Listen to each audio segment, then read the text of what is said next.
Olá, querida amiga, querido amigo, mais uma vez estamos juntos para continuarmos aqui a nossa meditação. Crisóis de maturidade. Nós aprendemos durante a semana que há vários crisóis e você lembra que a crisol, só para lembrar, é um instrumento que resiste a altas temperaturas usadas nos laboratórios de química. O cientista, ao estudar determinado material, o coloca dentro desse crisol e o submete a alta temperatura. E esse material, de acordo com o material que é feito, tem várias reações. Alguns se fundem, outros derretem, outros chiam, outros estouram. Depois dessa experiência, o químico ou o cientista tem conclusões ou tiram conclusões acerca daquele material. Bom, nós vimos que isso é um símbolo do que acontece na nossa vida prática. Inclusive, uma das definições de crisol é que o tal alimento passa por essa situação de calor intenso e isso lhe provoca profundas mudanças e desenvolvimento. É isso que acontece comigo e com você. Nós aprendemos essa semana que nós passamos pelos crisóis de Satanás, ou seja, Satanás nos submete a aflições, porque nós estamos dentro de um grande conflito e esse conflito é voraz. E aí, grande parte do nosso sofrimento é culpa dele. Nós vimos também, isso foi na segunda-feira, nós vimos os crisóis do pecado, que nem sempre os sofrimentos que nós experimentamos é culpa do diabo, é nós mesmos que os provocamos, né? Por conta da nossa obstinação, porque nós não queremos abandonar o pecado, por conta das decisões erradas, escolhas erradas que nós fazemos e as consequências nós as experimentamos. Então, por isso, nós próprios nos levamos ao crisol e nós vimos ontem sobre o crisol da purificação. É Deus que nos conduz a essas situações probantes, como se Ele nos chacoalhasse e dissesse: acorda, acorda meu filho, estou vindo, tem uma salvação, tem um inferno, acorda, esse caminho para você não é bom. E também tem os crisóis da maturidade. Vamos ao texto bíblico de hoje, está em 2 Coríntios capítulo 12, versículo 7. E para que não me ensoberbecesse com a grandeza das revelações, foi-me posto um espinho na carne, mensageiro de Satanás, para me esbofetear, a fim de que não me exaltasse. Que palavras, né? Que experiência essa do apóstolo Paulo. Já voltaremos a essa experiência, mas eu gostei da introdução aqui da lição, que fala que o jardineiro poda árvores para que ela produza ou a corta definitivamente porque ela não serve para nada. Né? Ambas as experiências de corte e de poda usa-se o mesmo instrumento, que é uma faca. E aí a lição traz assim, um pensamento de um grande escritor que diz assim, você está orando pelas bênçãos superabundantes de Deus e suplicando que Ele o torne mais parecido com seu filho? Essa tem sido a sua oração? Você quer parecer com Jesus? Você quer a bênção de Deus e parecer com Jesus? Quer se tornar semelhante a Ele? Aí ele responde, se a sua resposta for sim, então você está pedindo pelas podadeiras, você está pedindo pelas dificuldades oriundas de uma vida centralizada em Cristo. Olha que interessante, né? Bom, o que Paulo quis dizer ao se referir ao espinho da carne? Bom, tem várias sugestões a essa resposta. A verdade é que nós não sabemos com certeza. Parece-me que isso, segundo Ellen White, parece que era um problema na visão, um problema físico, fisiológico. E ele pede a Deus para que o livre dessa situação. Veja que o que está no verso 8. Por causa disso, 3 vezes pedi ao Senhor que o afastasse de mim. Então ele me disse, a minha graça te basta, porque o poder se aperfeiçoa na fraqueza. De boa vontade, pois, me gloriarei nas fraquezas, para que sobre mim repouse o poder de Cristo.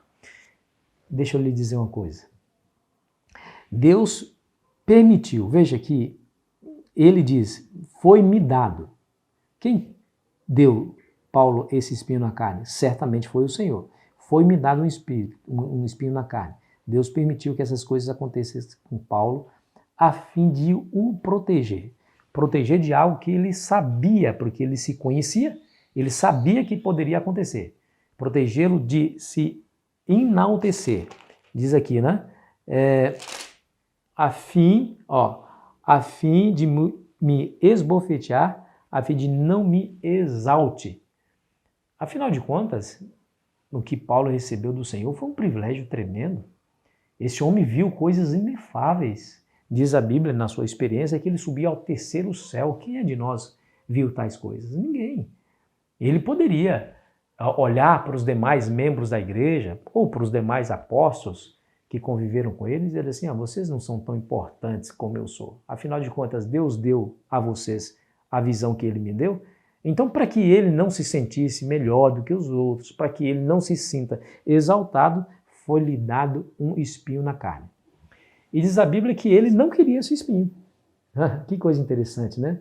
Ele não queria. Ele diz aqui, por 3 vezes pedi a Deus que me afastasse desse mensageiro do diabo, dessa situação degradante. Eu não quero.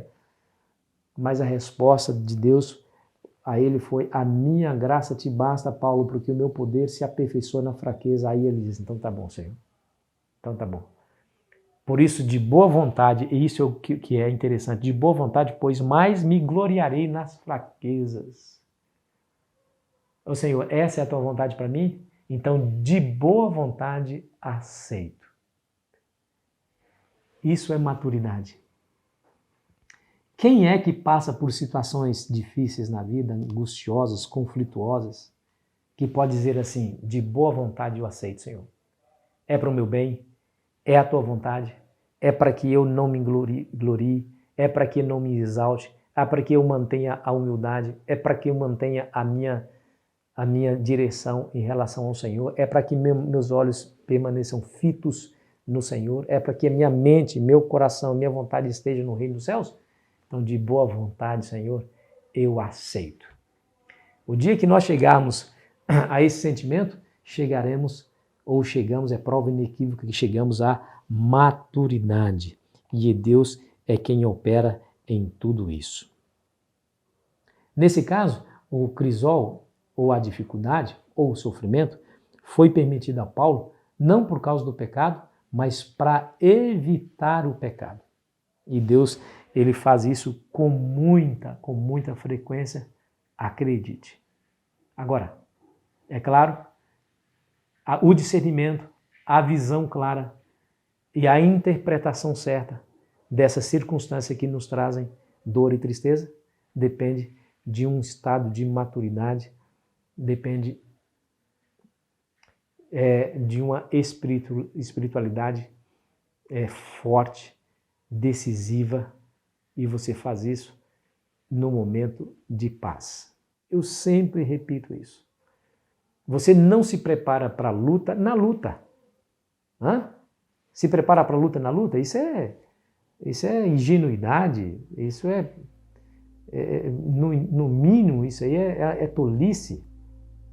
Imagina um lutador de boxe, né, que compete aí com outros lutadores tão preparados e fortes. Imagina que ele, eu vou ficar aqui assistindo televisão, eu vou ficar aqui 3 meses comendo o que eu quiser, indo para as baladas e tal, não se prepara, não se exercita, não cria estratégia. Imagina como que ele vai levar uma surra violenta no dia da sua luta. Então, amigo, amiga, não se prepara para a prova na prova. Se prepara para a prova no tempo de paz. Enquanto eu estou bem, ok, maravilha. É agora que eu vou buscar o Senhor, é agora que eu vou me fortalecer, é agora que eu vou orar, é agora que eu vou ler a Bíblia, é agora que eu estarei na igreja, é agora que eu vou pregar o Evangelho. É agora que eu vou ver os ideais do reino de Deus, eu vou me fortalecer. Aí vem a prova. Quando chega, você está ancorado na rocha eterna. Você está forte. Os ventos sopram e eles não são capazes de te derrubar. A lição de hoje nos mostra exatamente essa verdade, né? Que o Senhor Jesus esteja com você, querido amigo, querida amiga. Aproveite isso, aproveite essas lições, aproveite essas informações. Busque força do Senhor hoje. Senhor, me ajuda. Tá certo que o Senhor não vai me dar aquilo que eu peço, porque aquilo que eu peço, se fosse me dado, não seria bom para mim. Então, de boa vontade, eu recebo as suas bênçãos conforme o Senhor quer que eu a recebo. E essa é a maturidade que Deus espera que eu e você tenhamos. Vamos orar? Senhor, nos dê essa maturidade, Senhor. Nos ajude, Senhor, a vivermos essa realidade a fim de que possamos manifestar o Teu caráter ao mundo, a fim de que possamos crescer, ser parecidos com Jesus, em nome dEle que nós pedimos. Amém. Foi uma alegria estar com você, querido amigo, querida amiga. Amanhã continuaremos aqui a nossa jornada, chegaremos ao final da nossa experiência nessa semana, né? Espero você ansiosamente. Aproveite bem o seu dia.